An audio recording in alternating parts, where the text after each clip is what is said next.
Welcome back to the Anglers Extra pregame show. Do or die for Chatham in a winner-take-all Game 3 in this best-of-3 East Division Series against the Orleans Firebirds. I'm Max Herz. Time for the Manager Show. First of two, we start off with the visiting manager tonight, Chatham skipper John Schiffner. Schiff, how are you? Good, good. I don't like rain, but cloudy, rainy, icky.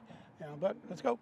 Light drizzle right now. We move the game up an hour to try and get some more innings in. Rain in the forecast later on in the evening. We'll at least be able to start this ball game, see how that goes. Looking back at last night's game, a 3-1 victory to even the series up in Game 2. What made that performance the type of game you needed to beat this Orleans team? It's what we needed to do. I mean, that's a good team, and to hold down a good team to only one run, I think it's a credit to the pitching staff. They just did a fantastic job. All the guys. I mean, Bergs went out, Wolfie, DeGroat. I mean, they just did a fantastic job, and that's what you have to do against teams as good as they are.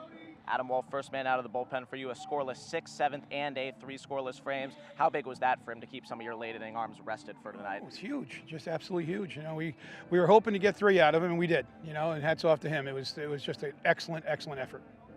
You have some flexible arms available tonight. Andre Palante hasn't pitched yet. All hands are on deck. Yes. Everybody's up. Everybody's ready to go. If you go look at our board, everybody's on the board. All hands on deck. We'll use them for one batter, one inning, whatever we have to do. We're going to try to win this ball game best we can. Short leash for everyone rolls completely out of the window then? Yeah, exactly.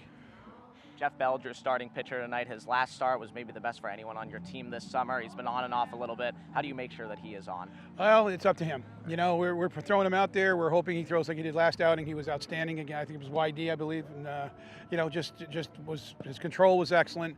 And that's the key. You've got to throw and keep the hitter, get ahead of the hitters. First pitch strikes, those are important things in this game. And, especially I keep on going back to, that's a really good hitting team we're facing. They led the league in hitting for a reason.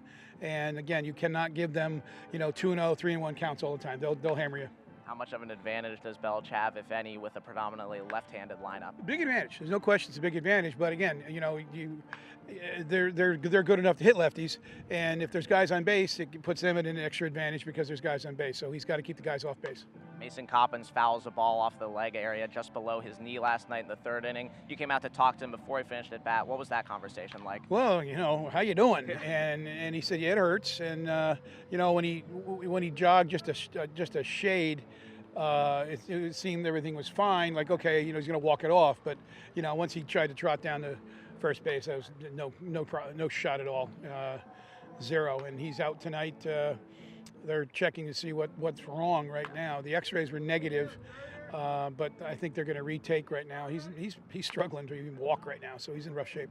As you said, he didn't make it all the way to first base, but what type of warrior mentality does it show that he got off the field on his own power? Well, that's Mason. I mean, he's a gamer. I mean, he's the epitome of the Cape Cod League baseball player, that you want to have. He's a good college baseball player.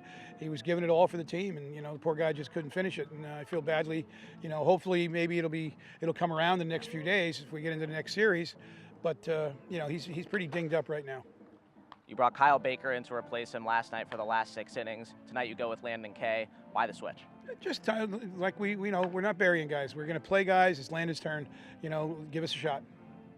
Orleans and Chatham, winner go home in the first round at Eldridge Park in front of 4,600 plus fans last night at Veterans Field. Another big crowd here tonight. How ripe is this setting for a big Cape League moment? Well, it's fantastic. This is what you play for. This is why you coach. This is why you come here to Cape Cod League, to be in the playoffs, play against a rival. This is fantastic. This is doesn't get much better than this. I'm so excited to be part of this. I'm going to miss this. That's going to be some of the things I will miss. But no, that's what we we strive for as coaches, and no matter what, to get yourself in a postseason and go look for a championship. This is the best.